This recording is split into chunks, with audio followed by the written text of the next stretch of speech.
2,27,00,000 followers. पण जेव्हा रस्त्यावर उतरण्याची वेळ आली तेव्हा फक्त काहीशे लोकांची गर्दी दिसली.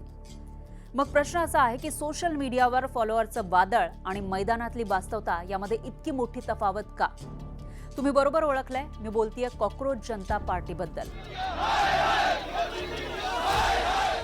काही आठवड्यांमध्ये सोशल मीडियावर ही पार्टी प्रचंड व्हायरल झाली, ट्रेंडिंगमध्ये होती, अनेक लोक त्याला फॉलो करत होते, बोलत होते.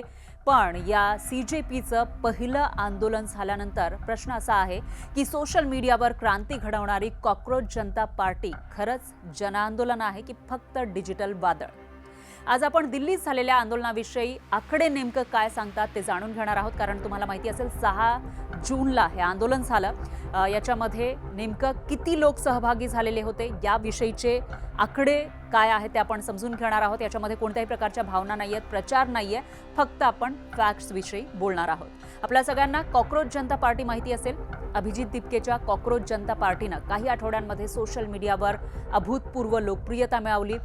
ही लोकप्रियता इतकी होती की जे आपल्या देशातल्या मोठमोठ्या पार्टीज आहेत, अगदी नॅशनल पार्टीज सुद्धा त्यांचे जेवढे फॉलोअर्स नाही आहेत त्यापेक्षाही जास्त फॉलोअर्स या कॉकरोच जनता पार्टीचे झाले. आणि आंतरराष्ट्रीय वृत्तसंस्थेनुसार इन्स्टावर 22.7 मिलियन म्हणजेच 22 मिलियनपेक्षाही जास्त, आणि जर त्याला आपण करोडोमध्ये बघितलं तर 2.27 कोटींपेक्षाही जास्त फॉलोअर्स या पार्टीचे आहेत. हा आकडा इतका मोठा आहे की भारतामधील अनेक प्रस्थापित राजकीय पक्ष जे वर्षानुवर्ष राजकारण करतायत त्यांचं जे डिजिटल एक्झिस्टन्स आपण बघितलं तर त्याला सुद्धा हा आकडा मागे टाकतो. पण जेव्हा प्रत्यक्षात मैदानात उतरण्याची वेळ आली तेव्हा खूपच कमी लोक या आंदोलनात दिसले. 6 जूनच्या दिवशी दिल्लीच्या जंतर मंतरवर सीजेपीचं पहिलं मोठं आंदोलन झालं.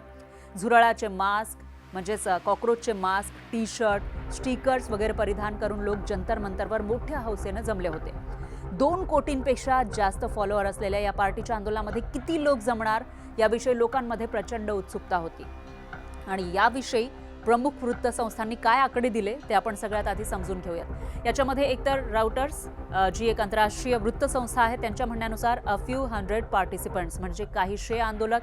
त्याच्यानंतर PTIचं काय म्हणणं आहे तर एका फोटोला कॅप्शन त्यांनी दिलेलं आहे आणि रिपोर्ट्समध्ये म्हटलेलं आहे हंड्रेड्स ऑफ सपोर्टर्स / प्रोटेस्टर्स म्हणजे शेकडो समर्थकाचा उल्लेख आहे. त्याच्यानंतर द वीकनं म्हटलेलं आहे hundreds of participant including students म्हणजे शेकडो सहभागी ज्याच्यामध्ये विद्यार्थ्यांचाही सहभाग होता. त्याच्यानंतर टाइम्स ऑफ इंडिया म्हणते हंड्रेड्स ऑफ सपोर्टर्स गॅदर्ड म्हणजे शेकडो समर्थक जमले.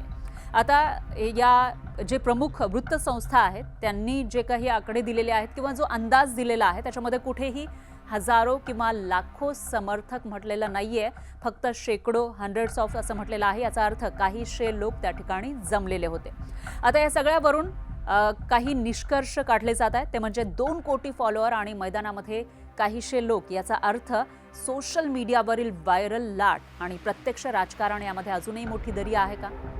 याचं उत्तर तेवढं सोपं नाहीये. कारण सोशल मीडिया फॉलोअर्स म्हणजे कार्यकर्ता नसतो. फॉलोअर म्हणजे कोण तर एकतर पाहणारा, तुम्ही जे काही मांडताय, विचार मांडताय, तुम्ही दाखवताय, एखादा फोटो शेअर करताय किंवा जे काही शेअर करताय ते पाहणारा, त्याच्यानंतर त्याला लाईक करणारा, त्याच्यानंतर तुमच्याशी सहमत असणारा म्हणजे ॲग्री करणारा किंवा त्याच्याविषयी उत्सुक असणारा. पण प्रत्येक जण आंदोलनासाठी दिल्लीला येईलच किंवा तुमच्यासोबत मैदानात उतरेलच असं नाही. आणि हेच सीजेपीच्या या आंदोलनामधले जे काही सहभाग असलेल्या लोकांची संख्या आहे ती दाखवून देते. कारण 22 मिलियन म्हणजेच 2 कोटींपेक्षाही जास्त फॉलोअर्स आहेत, पण काहीशे लोक त्या ठिकाणी आंदोलनामध्ये सहभागी झालेले होते. आणि त्याचबरोबर स्टेजसुद्धा लवकर उभारला गेला नव्हता असं सांगितलं जात आहे. आता या सगळ्याविषयी जे मीडिया रिपोर्ट्स येत आहेत त्यानुसार ज्या वेळेला हे सर्वजण जंतर मंतरवर जमले होते त्यावेळेला ग्रुप करून काही लोक त्यांना संबोधित करत होते वेगवेगळ्या कोपऱ्यामध्ये. आणि ऊनसुद्धा प्रचंड होतं, अर्थातच दिल्लीचं ते ऊन. त्याच्यानंतर या आंदोलनाचा जो मुख्य चेहरा आहे अभिजित दिपके, या आंदोलनाच्या थोड्या वेळापूर्वी तो अमेरिकेमधून आपल्या इंडियामध्ये आलेला होता आणि या आंदोलनामध्ये सहभागी झालेला होता.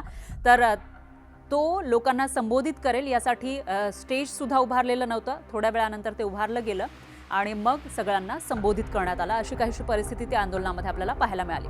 आता या सगळ्यावरून आपण पुन्हा एकदा येऊयात आकड्यांवर. काहीशे लोक या आंदोलनामध्ये सहभागी झालेले होते.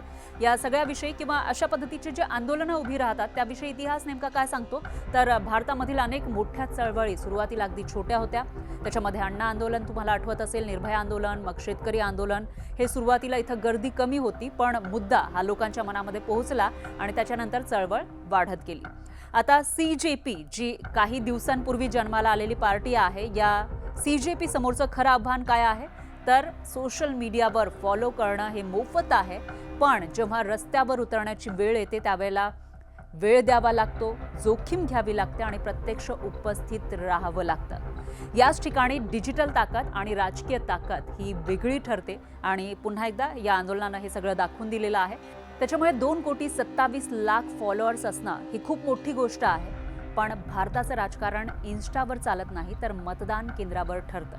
मग सोशल मीडियावर समर्थन करणारे लोक मतदान केंद्रामध्ये, आंदोलनामध्ये आणि राजकीय चळवळीत उतरतात का, हा खरा सवाल आहे. याविषयी तुम्हाला नेमकं काय वाटतं, कॉमेंटमध्ये नक्की कळवा.